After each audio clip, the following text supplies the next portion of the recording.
Okay, you guys are good to go. All right, fantastic. Thank you, Kate. So it's 5:03 p.m. on February the 3rd. This is a meeting of the Dewey Beach Investment Committee. We'll first start with a roll call. Brian Prevor, chair of the committee. And if the others will introduce themselves. Bernie Krause, member. Great. Venture member. Great. So we have 3 members present, which is a quorum, so we are okay to proceed. Also with us today, I see we've got Dominic and Bill Zolper. So we will check in with you all in just a moment. We have a pretty light agenda. So first item of business is to adopt the agenda that was posted to the website. Do I have a motion to adopt the agenda? Motion to accept. And is there a second? Second. All in favor? Aye. Aye. All right, unanimously adopted the agenda. Bernie, do you mind recording our minutes? Nope, already started. Fantastic, much appreciated. We are on to next item of business is to review and potentially vote on the previous meetings minutes. Those also were presented to the town and I believe posted on the website. Has everybody had a chance to review the minutes? Any questions, comments, or edits on the minutes from our prior meeting? Shall we vote to adopt? Is there a motion to adopt? Motion to adopt. Do we have a second? Second. Are all in favor? Aye. Aye. All right, unanimous. We have adopted and approved the prior meetings minutes. Next item of business is town manager, Bill Zolper. If you could give us a quick thumbnail sketch of what you see as the 2023 financial needs and current budget status. Yeah, thanks, Brian, and thanks everybody for taking time out of your busy day on a Friday late afternoon for this. So our 2023 budget looks really good. Sheena's done an outstanding job. We are right where we should be with the budget as we're getting to March 31st, which is the end of this 2023 for us 2023 budget year. We think we're going to be just over a little. When I say over, we'll be in the black when we finish this year out. We did a good job looking at transfer tax and where we thought transfer tax would go, and it dropped.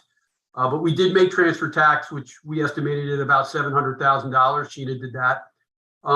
We hit up about all our marks. We were down in one area in parking, but we made up in that area in parking with the selling of the parking tags, the hang tags. We sold more of those this year than we've ever sold before. So that made up some of the other areas in parking where we were down. Sheena, anything on 2023 before I go to 2024? You go, sir. Okay, all right. So for 2024, we're working on that budget right now. And of course, with the economy and the way things look like they're trending, transfer tax, we're even going to go probably to 500,000, maybe even a little less than that for 2024 expectations of revenue. So as that goes down, inflation's going up. At least 7% or CPI, it's costing us more to run the town. So we have to look for other ways to generate revenue, right? And one of those ways, Sheena went back and looked at, for example, for our businesses in town or restaurants / bars, we charge them, the town charges them so much a seat. So for example, it's been $6 a seat. So if you own something like the Starboard and you have 1,000 seats in there, they've been paying $6,000, right? So Sheena went back and looked at the last time that was adjusted. We believe it was back around 2012. Since then, we've had increases of about 28%. So if you bring that up from 2012 at $6 at 28%, what's it, Sheena, $7 and It ends up that the 28% increases only brings them roughly $2 a seat. Yeah, so we're looking at other ways to generate revenue. Now, that has not passed yet. We talked to the Budget and Finance Committee about that, one of the ways to try to generate some more revenue. And of course, that'll be, if it's recommended, it'll go up to the commissioners and the commissioners will discuss it and then there'll be a vote on it. But we are looking at other ways to possibly generate revenue. We think our budget for 2024 is going to be about a 7 to 8% increase, which keeps right up with inflation where we have been compared to some of the other beach towns that are above 14% this year for their budget increase. So I say that we are trying to stay where, where we're being responsible for our spending. But at the same time, inflation's going up. Our employees work very hard, both on the admin and the police side, and they deserve a pay increase. So that's one of the reasons you're seeing between a 7 and 8% increase, and everything else is costing us more to run. Sheena, did I miss anything on 2024? You're doing great. And of course, we have the new town hall and police station that we're still moving forward on. And at some point, we did get a $3 million grant from the state on that, but we believe it's going to be more than $3 million to build the new town hall and police station. So we are going to be looking somewhere down the road for additional funding on that. So I didn't know if you had any questions for me. I'm more than happy to answer them for you. 2 questions. I mean, these are budgetary questions, but it does help inform us understand what strains there will be on the investments. The hotel tax that's going up in April. It went up to 2.5. Okay, and likewise, while transfer tax is trending down, are you getting better revenue out of permits? I mean, just observation, I see so many houses being torn down and rebuilt. So building permits, we made above what we budgeted for, correct, Sheena? Yes, we have made above, but we're taking a very conservative stance in the next the next fiscal year because of inflation. Some of these repairs and all may have to wait because it just may cost too much to do it. Got it. So that those 2 factors are not enough to close that gap in the reduced transfer taxes coupled with inflation.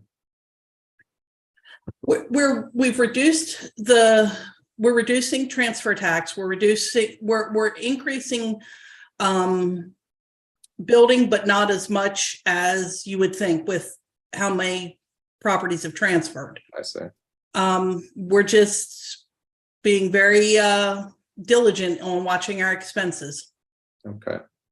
So do you anticipate, I mean, how will are you anticipating a shortfall for 2024? No, sir. Okay, great. We're hoping to be right like we are this year, right at budget or just a little, maybe $100,000 more. It's just with the economy right now, we just don't know. The interest rates did drop a little bit, but we just don't know how much property is going to be moving in Dewey Beach. Most of the condominiums down at the Hyatt have been sold. So we're, for 2 years, those were being sold at least 800,000 and above. So we had that transfer tax coming in. That's basically over with.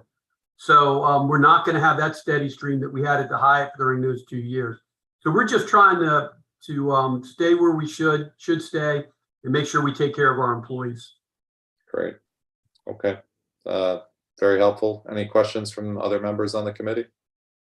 Yeah, if we don't get additional grant funds for the building of the hall, how much of a shortfall might there be? And is there any chance that you'd be looking to be able to tap that from some of the investment funds?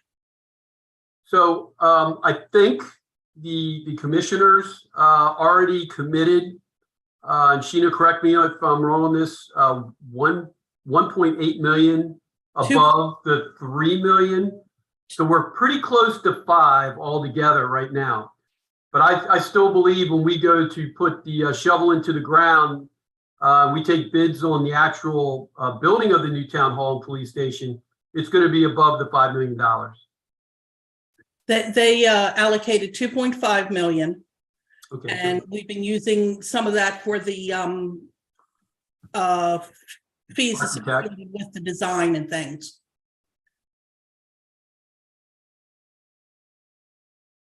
We'll just note for the record that Michael Schaefer joined us as well, so that our minutes reflect another member of the committee. Other questions from the committee?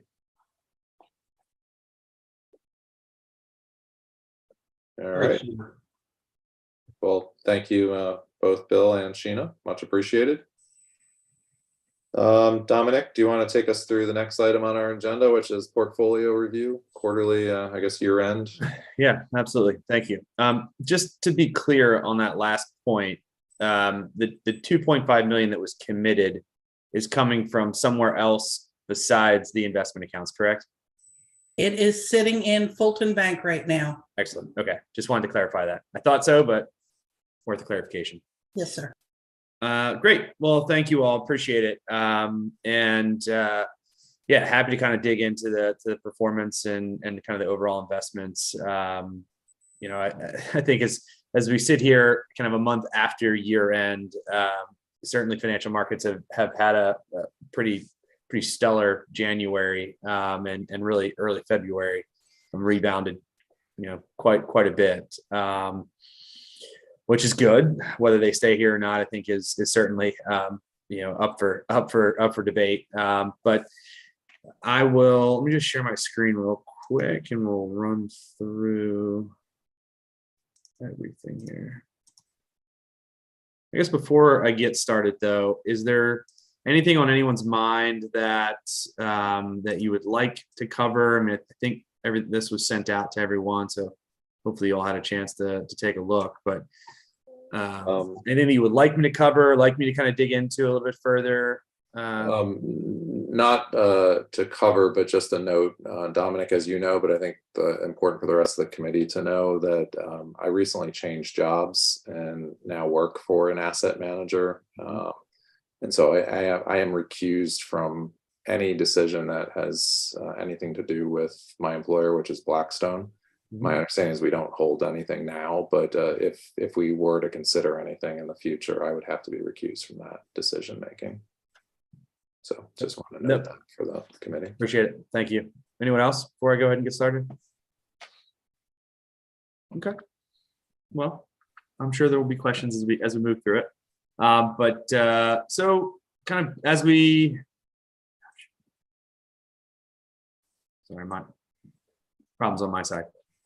So as we kind of look at kind of back at you know, at last year, I think this page does a good job of just highlighting a couple of things. One, just overall kind of year to date, you know, return. So S&P 500 down 18, the small cap index down 20. If you see kind of here, you know, the Bloomberg aggregate, which is basically the corporate bond market, down 13, really the worst year in bonds, really in last kind of 100 years. So not a good year for bonds. Certainly the portfolio does hold quite a bit of bonds. And so that was definitely kind of leading into some of the poor performances, as you'll see, unfortunately. But, you know, to my earlier point, markets have rebounded quite a bit. And so how did we kind of get here? And, you know, on the quarter, if we're just kind of looking back at kind of the fourth quarter, you know, certainly there was some rally kind of October, November, as there were signs of easing inflation. And, you know, although we saw signs of inflation, the Fed kind of continued to be hawkish and continued to state that they were going to, you know, continue to raise interest rates. You know, although there was some cooling and they started to see some of those rising interest rates actually kind of play out and cool inflation, as that was really kind of the main mandate of the Fed is really to kind of keep inflation low and to you know, and to keep and to kind of look after kind of overall kind of U.S. employment. So, you know, not only has the Fed, you know, really they're doing two things to kind of tighten monetary policy. So one, we all know the rise of interest rates. We went from basically, you know, zero at the beginning of 2022, all the way to, you know, just above 4% before the Fed, you know, raised another 25 basis points earlier this week. But on top of that, they're also rolling off kind of their balance sheet that they took on during COVID. And so if you think about kind of, you know, all of the spending that was done and you know, passed out to businesses and to individuals, really it was the U.S. Treasury that was kind of printing that money, but the buyer of that paper was ultimately the Fed. And so the Fed's balance sheet grew to almost $9 trillion and really kind of eased really eased financial conditions quite a bit over the last call it 2.5 years. And ultimately, really that along with a multitude of other factors kind of out of our control, thinking kind of certainly about the war in Ukraine, and really the shutdowns happening kind of across China and other parts of Asia, really leading to some of these really imbalances kind of in the global supply chain and really the kind of the global economy.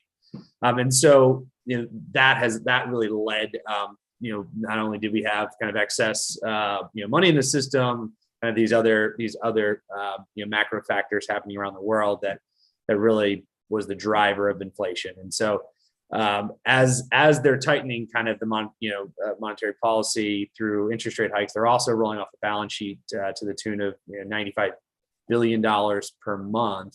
And so as the last kind of call it 12 years, it's been this kind of really easy money. There's been a lot of quantitative easing, printing of money, low interest rate environment, and now we've kind of gone kind of a complete kind of 360 into really tight monetary policy, and they're kind of pulling that punch out of the punch bowl, if you will, taking that money supply kind of out of the economy. And so certainly last year, the early part of the year, I would say it was more the interest rate hikes and kind of the magnitude that was kind of expected to bring down inflation, was really a re-rating kind of on kind of all equity markets. And that was really a valuation re-rating. And what ultimately it's doing is it's kind of slowing the economy down quite significantly. And really we've seen that these rise in interest rates certainly play out, where we are seeing slowdowns kind of across the economy. It's going to be a little funky, and the fear is that we would kind of push ourselves into a recession. Now, I think we all feel kind of the tightness that's happening here, but overall, it's not been, I think everyone kind of expected by this point or within the next few months that we'd be in some sort of recession. But we had a jobs print this morning with over 500,000 kind of new jobs created, and so the economy is really kind of really showing quite a bit of resilience, not only here in the U.S. but globally. Certainly throughout Europe, the fear was that not having access to kind of Russian gas in a cold winter, what was that going to do to natural gas prices? I know the U.S. has certainly sent over and helped them build their reserves in Europe, and they've had quite a mild winter, and so things aren't quite as bad as was expected, and so that's leading to a little bit more optimism, which is certainly playing out kind of in the markets so far. So we look at kind of, I wanted to make sure we pulled up kind of January numbers here as well. So this was as of January 31st. So on a trailing year-to-date basis, as of the 31st, S&P was down 18.1. The end of January, we're only down 8.2 on a trailing 1 year basis. And same thing with the Russell 2000, trailing 1 year, only down 3.4%. So certainly markets have rebounded quite a bit. But I would say, kind of to this last bullet point here, recessionary risks are continuing to build. We're seeing earnings certainly slow down. The growth rates are certainly coming down. You're seeing a lot of restructuring within companies. You're seeing, you're starting to see layoffs in the tech sector. But these kind of larger technology companies are continuing to kind of show resilience, as we've seen certainly from Meta's earnings earlier this week, and really from some of the larger kind of tech companies. It's pretty surprising. I think it's surprising a lot of analysts kind of across Wall Street how resilient these companies have been, even in times where they're laying off and restructuring. But I think it's proving to be optimistic. And I'll just kind of finish before we go into before we go any further and just say, the big question was, could the Federal Reserve and Fed Chair Powell, engineer kind of a soft landing where, we were able to raise interest rates, kind of maintain low unemployment, and continue to kind of grow the economy. As we kind of move through this period of the cycle, I think the market is saying one thing and the Fed is saying another. The market is saying, we see the slowing already happening, and they're saying that the Fed's going to essentially stop raising rates kind of sooner than the Fed is actually indicating that to be the case. And so there is a little bit of a dislocation from what the Fed is saying and what we're seeing in the markets. Before I go into performance, I just want to stop here. That was a lot, and so I want to give you all maybe a couple minutes to just maybe ask some questions if there's anything on your mind.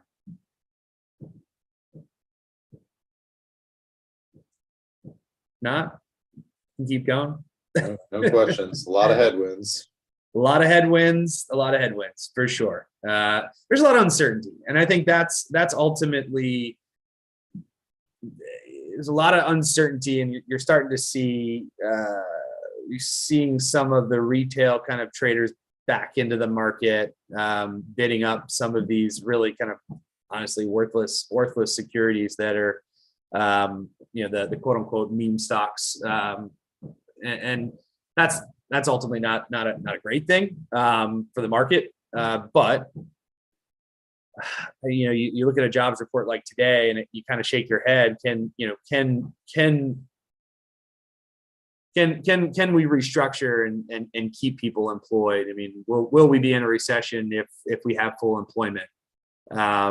Certainly history would say, no. But there are a lot of jobs. There's 1.9 jobs for every person looking, out in the United States right now. So the jobs market remains strong. Does that continue? We'll see. But certainly has us. I think it has a lot of people kind of on both sides. When you kind of have it where it's not kind of up and to the right, where you have a very bullish sentiment, and it's not completely bearish. You kind of have this kind of back and forth going, and we've seen kind of within this kind of bear market, these bear market rallies kind of throughout the last year, where we have kind of some positive sentiment, and then it kind of falls a little, makes a new lower low, and then we have some positive sentiment, and then we make another lower low. We are close to the end of interest rate hikes, and so whether they cut interest rates this year, I think it's kind of hard to say. A lot of the checks that I've been channel checks that I've been doing kind of personally is, really asking CEOs, what does their pipeline look like? And a lot of people say, hey, pipeline looks good kind of through June, but after June, it's kind of, we're unclear.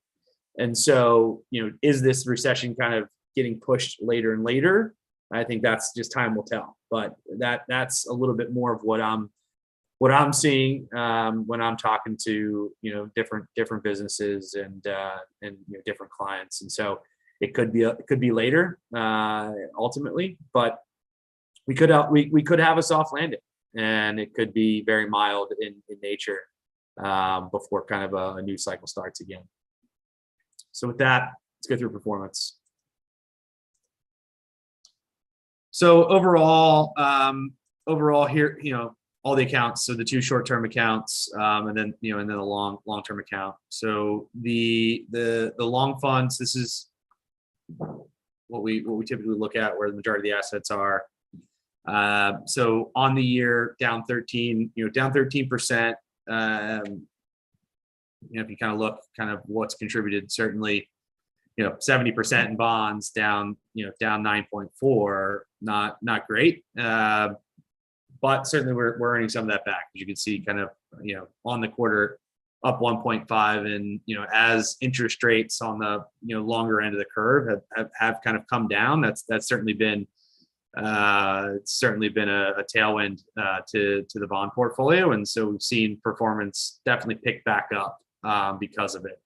So that's good. We're staying invested. We're not trying to kind of get too cute here. We just want to maintain our quality bias within the bond portfolio and within the equity portfolio. Really trying to just own quality positions and quality companies, as that has been certainly our bread and butter since managing this. We haven't chased any trends. We haven't tried to add a lot of kind of a lot of beta to the market. We want to kind of maintain a minimal volatility within the portfolio and maintain that kind of high quality bias. So still kind of 2.4% kind of on on a year over year basis, and that's an annualized basis since we started working together. Kind of the ending market value at the end of the year was 4.68 million. Happy to say that as of yesterday's close, that same portfolio was at 4.9 million. So we've seen a meaningful rebound already in the month, and I think the portfolio is kind of doing what we would have expected, kind of coming out of this. If I go back here real quick. So on the asset allocation piece, so a couple things that we've done here. So we kind of see, we have a higher cash position, and really that was a product of we're now getting paid on cash, and we're using treasury bills. So 6-month treasury bills, we're getting up until really 2 days ago, kind of more than 4.8% on 6-month paper, which you're getting it all back and clipping kind of 4.8%. So certainly a lot less of a risk perspective, and that's been the biggest change is now we're getting paid on short-term instruments, and so we've certainly started to utilize some of that. So we were kind of repositioning kind of last year, kind of out of large cap US, rebalancing into kind of cash and short-term instruments, and really just making some kind of incremental moves within the portfolio, but certainly nothing, no large moves, really just maintaining our asset allocation. So on a position by position basis, on the year, the bond portfolio basically kind of was in line with the market, as you can see here, kind of 9.4 relative to kind of the index. The flex equity portfolio, slightly underperformed on the year, and really that I would attribute that to just kind of more of a little bit more of a growth bias within the portfolio. Certainly, growth equities, significantly outperformed value equity. We have an underweight, I would say, certainly an underweight kind of infrastructure, energy, and utilities within this portfolio, and those were kind of the three areas that were more of your outperformers on the year. And so, not a surprise that the portfolio has underperformed. So far this year, the S&P is up right around 9%, and this flex equity portfolio is up around 13%. So we've kind of already kind of gotten back kind of what we gave up last year just in the first month of the year. And so really focusing on that kind of quality bias has been really important. It was really just the growth factor that led to the underperformance of that portfolio. Small cap really kind of in line overall. So down on the year, but certainly has held up relatively well compared to if we were owning the index, about a 1.3% relative outperformance. Global leaders, kind of similar to the flex equity portfolio, has more of a growth bias in the portfolio, but a really, really high quality bias on this portfolio. So same thing, we've seen some relative outperformance so far this year. And and the portfolio managers we've talked to quite a bit on all of these strategies, and they've been able to upgrade given some of the declines in the portfolio, and really kind of either, double down on high quality positions that are now at more attractive valuations, or, exit and upgrade kind of the entire portfolio. So I would say, if you look at kind of the quarter to date, and this was, the fourth quarter of 2022, really the biggest headwind, really for global businesses or U.S. based businesses that have that are earning kind of earning outside of the U.S., and for international companies was really the dollar. We were certainly hit some record levels on the U.S. dollar, and as they repatriate that money back into the United States, you're not getting as much as you were when the dollar was lower earlier in the year. And really that was led just by the aggressive interest rate hikes of the Fed. That was certainly one of the bigger drivers of that strong dollar. We certainly have seen that come off of its highs and in the fourth quarter of last year, which was really beneficial to international equities. Certainly emerging markets, as you can see, up 11.3 on the quarter. Global leaders up 11.6, and that was really what was leading that performance. Certainly the opening of China and really the economic the economic growth kind of coming out of that region is certainly been beneficial to Asian equities. That, along with really the easing of a lot of restrictions kind of across that entire region, not only from a COVID standpoint, but from a technology standpoint. And so they've really been looking at ways to kind of boost that economy, as in China kind of growth is not what they would have liked. And so they're easing some of the really stringent, the really strict strict provisions that they put on some of the technology companies. So that's certainly helped as well.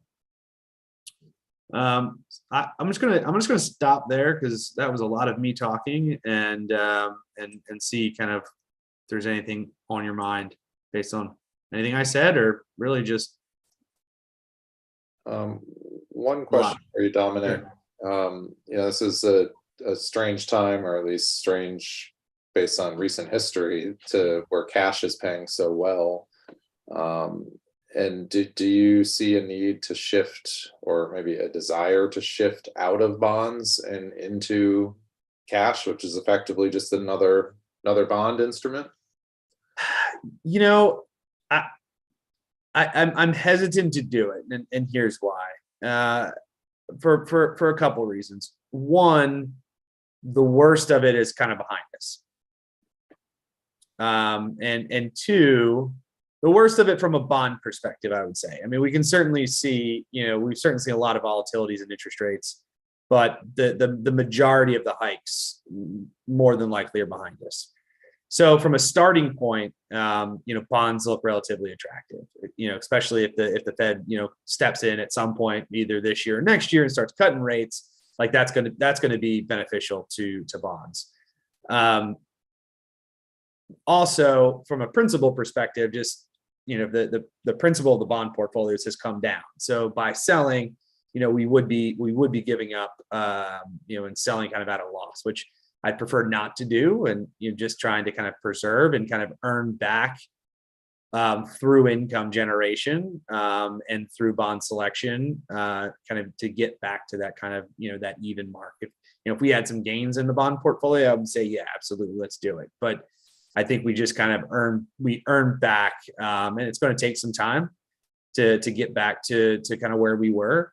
But as long as the quality of the portfolio is as high quality as we can get, that would be the preferred kind of method, instead of selling here and going to cash. Okay.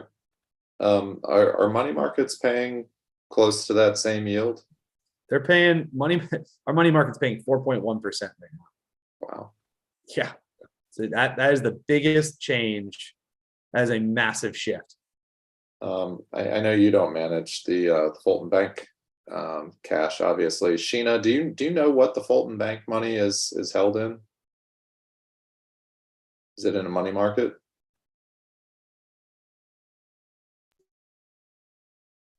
Sorry about that, computer. That's quite all right. No, it is not in a money market. It is just in a checking account.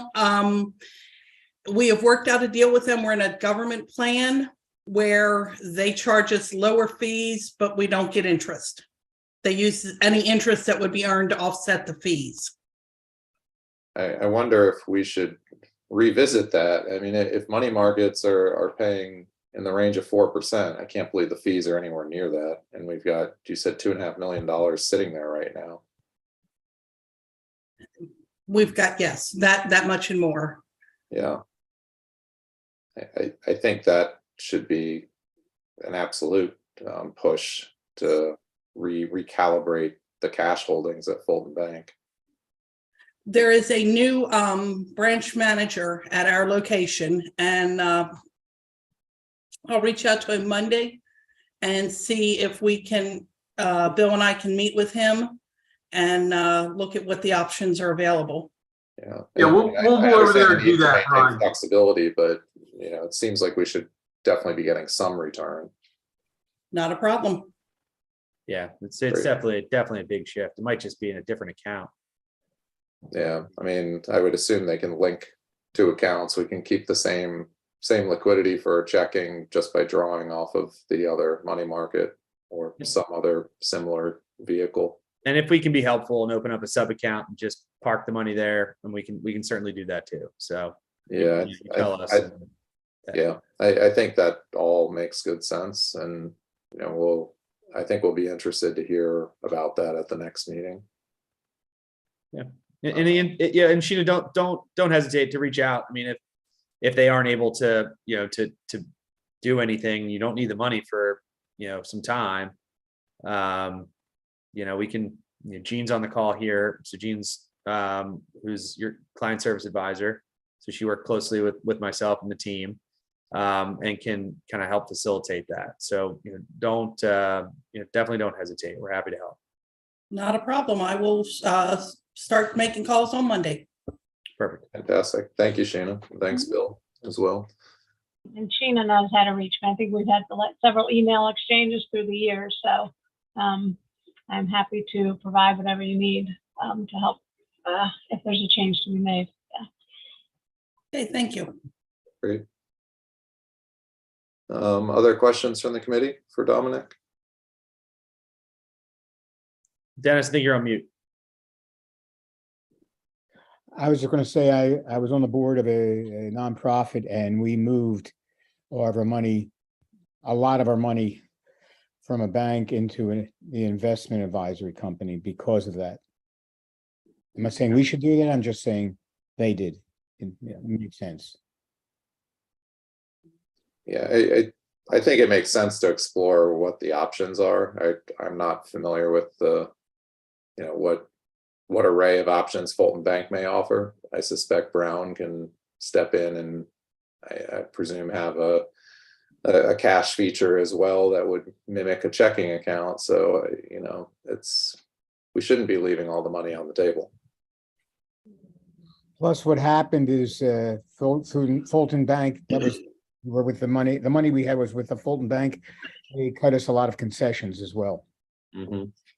Yeah, and we can work with you. I mean, we can definitely figure something out for sure. All right. Other questions or comments?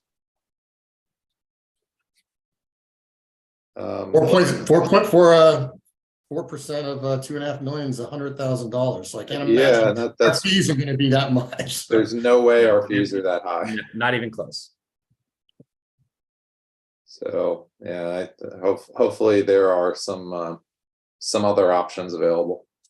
When did the money market go up to 4.1%? When was that, Dominic? So it's as the Fed has raised rates, it's pretty closely correlates with kind of 1 month treasuries. I would say is kind of the closest comparison, and so it just keeps ticking up little by little, and now we're at kind of Fed funds at kind of 4.75, 450, 475, it's just kind of ticked up. And, we all of our cash, that's just something that we do at Brown Advisory, and all of our investment accounts. Kind of, we have a dedicated money market fund that's where all of our cash sits in. And so it's, it's definitely been we're getting paid to wait, certainly, until things certainly change. I mean, it's been a big shift in our job, kind of managing money kind of through this period of time has been that cash. Yeah, Sheena and I made the change with Fulton Bank over a year ago when money market, like the G fund, was really, they weren't losing any, it wasn't losing anything, but it wasn't making very much. But we will re-explore that next week. So thank you. Yeah, absolutely. And I mean, for what it's worth, I mean, you can get incrementally a little bit more in T-bills, treasury bills, which same thing. That's ultimately what makes up a money market fund. So just another thing to think about. And depending on when you need the money, kind of build a ladder to say, all right, we need, $1 million in 6 months. All right. So $1 million in 6 month T-bills, and we need a little bit more, we could ladder it out a little bit, is all I'm saying. Dominic, I have a question. Do you also own a bank? We do not. We have no bank affiliation. Okay, Nope. because that would make it really easy and nice, Yeah. Yeah. I mean, I think we have to be mindful that, there's a banking relationship at Fulton, which I don't know how or to what extent we are drawing, for instance, from lending facilities. Brown is not a lender, but we should be able to close that gap. I mean, if you can get 4% in a money market, I don't see why we can't get somewhere pretty close to that. Yeah. With the other banking features. And if they can't do it, then I think we should explore moving the money, as long as it meets with the short-term needs of the town, moving it over to Brown where we can get a better return. Yeah. And really it's as simple as, Sheena or whoever can work with Sheena, just talking to Gene and say, hey, Gene, we need $100,000. And Gene wires, her and her team wired over kind of instantly, pretty much same day. Yeah, I mean, it's It's- daily it's- liquidity still. So I mean, you can kind of mimic the features of a checking account somewhere Right. else. So I say we push hard on Fulton to see if they can do better, and if they can't, we already have a great investment advisor. And Another consideration, and again, I'm not familiar with your Fulton relationship, but is the FDIC limit of only $250,000 per taxpayer ID. So you might want to space the money out also, because if not that we expect anything to happen, but if Fulton should run into difficulties, you'd only be insured up to that maximum. We get a letter every quarter stating that we are insured up above that. Perfect. They've purchased that, which is great, because they are a class institution. So that's great to hear.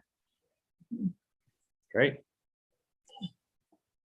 Well, Well, thank you all. I'll finish my own comments with the observation that I'm happy to make each quarter, which is that, I mean, yeah, we're in a tough market, but when you look at the performance relative to the benchmarks, Brown's doing a great job. I mean, we generally have been beating benchmarks, occasionally falling a little bit behind in some categories, but doing better in others. So, I mean, kudos to Dominic and the team. Thank you. Thanks, Brian. No, we're not I think the hardest thing is there was nowhere really to hide last year.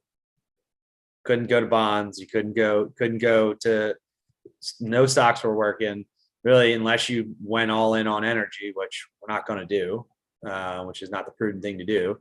There was just nowhere to go. And that was a big shift. And so we're just not trying to get cute, keep quality, keep it simple. Keep our allocation, in line with the investment policy, and it's certainly working out well. So I appreciate that, Brian, and happy to connect if anyone wants to offline. But I appreciate it, and I hope you guys have a great weekend. Thank you, Dominic, much appreciated. Order of business for the committee. I don't know whether we need to vote on this or not, but I suppose for safety, why don't we just make a motion to ask the town to revisit the relationship with Fulton and just determine whether or not we should make any readjustments there. So I would recommend a motion to visit with Fulton Bank to discuss whether or not we have a better option for a money market account. Is there a motion for that? Make that motion. Any second? Everybody's on mute, or do we have a second? Am I a second or am I a motion? You would be the second? I'm the second. Very good. All in favor, say aye. Aye. Aye. Aye. Any opposed? None opposed, so that's unanimous as well. Any other business that the committee wishes to discuss? Then the last item on the agenda is next. But Brian, I have a question. Oh, sure. Thank you, Bill. I'm sorry. So during our Budget and Finance Committee meeting the other day, we were asked how much did Brown charge us for this past 2023 year? How much were we charged to have Brown? And then they asked us how much money did we make overall and how much money or did we lose money overall for our 2023 year? And I couldn't answer that question. So if Dominic, if you could email myself and Brian and Sheena and just let us know that, we're gonna have to answer that question, those questions to the Budget and Finance Committee.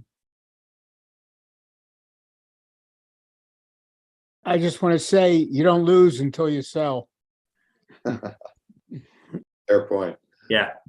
All unrealized, any losses certainly, are not realized losses. And so, yeah, we can certainly provide that. That's not a problem.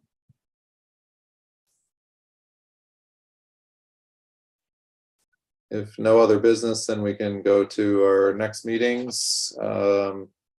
We're still on the schedule for second Thursday of each quarter. Next meeting would be April the 13th, which is a Thursday at 5 p.m. If that's okay with everybody, we'll ask the town to pencil us in for that date. It's just a little more than 2 months out instead of the usual 3 because we delayed this meeting, but I think we should just stay back on track to our usual quarters. All right, if no other business, do we have a motion to adjourn? Got a motion and a second, almost simultaneously. All in favor? Aye. Hey. Aye. All right, we are adjourned at 5:51. Thank you, everybody. Much appreciated. Have a great weekend. Thank you, Dominic. Thank you, Bill. Thank you, Sheena. Thank you. Have a good weekend.